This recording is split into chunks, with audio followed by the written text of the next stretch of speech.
আসসালামু আলাইকুম ওয়া রাহমাতুল্লাহি ওয়া বারাকাতুহু।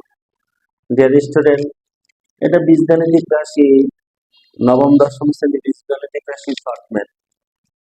ম্যাথটা একটু ডিফিকাল্ট, ফলো মি, আশা করি বুঝতে পারবে। দেওয়া আছে x equal root five plus root three. এটা এখান থেকে এইটার মান নির্ণয় করতে বলছে। তাহলে টু বাই এক্স আমরা যদি ফলো করি, টু বাই এক্স এই জিনিসটা হলো এরকম। টুটাকে যদি সরাই দেই, এখানে উপরে কি থাকে, one by x.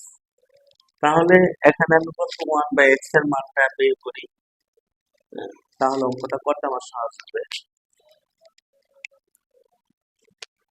One by x এর মান বের করতে গেলে এখানে দেখো বিপরীতকরণ করি। One by x, one by root five plus root three.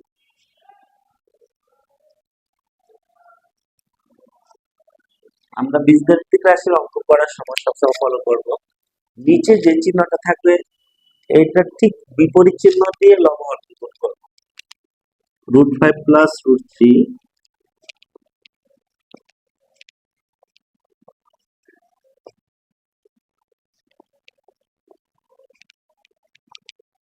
এটা বিপরীত চিহ্ন হলো মাইনাস, এখানে প্লাস আছে, মাইনাস দিয়ে লবহরকে গুণ করলাম। তাহলে দেখো উপরে ওয়ানের সাথে গুণ হলে root five minus root three, A plus B to A minus B, A square minus B square.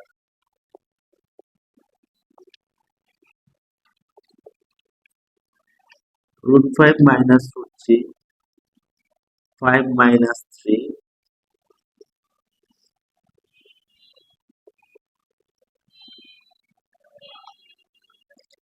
তাহলে আমরা দেখি এক্স ইকুয়াল যদি root five plus root three হয়, এটাকে বিপরীতকরণ করলে নিচে ওয়ান আছে, ওয়ান উপরে এক্স নিচে, এটার নিচে মনে মনে ওয়ান আছে, ওয়ানটা উপরে যাবে, এটা নিচে আসবে।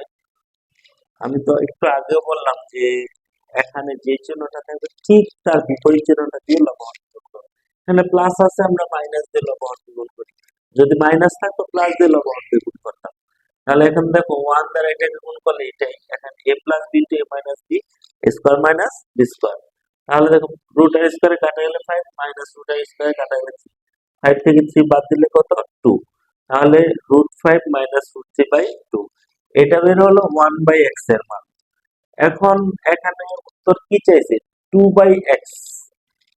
এই ক্ষেত্রে যদি আমি উভয় পক্ষকে টু দ্বারা গুণ করে দিই, উভয় পক্ষকে যদি টু দ্বারা গুণ করে দিই, তাহলে দেখো উভয় পক্ষকে টু দ্বারা গুণ করলে এই লাইনের পরে যে লাইনটা আসবে, আমি যদি লিখি বা, লিখে ওই যে উপরে টু আসবে, ওই জন্য টু বাই এক্স উভয় পক্ষকে টু দ্বারা গুণ করলাম, এখানেও উপরে টু আসবে, সরি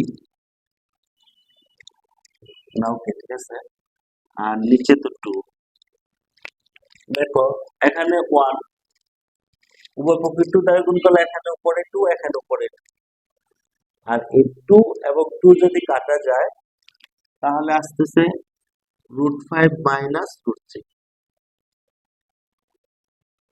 ওকে, অঙ্কটা একটু ডিফিকাল্ট হলো, দুই তিনবার প্র্যাকটিস করবো, আশা করি বুঝতে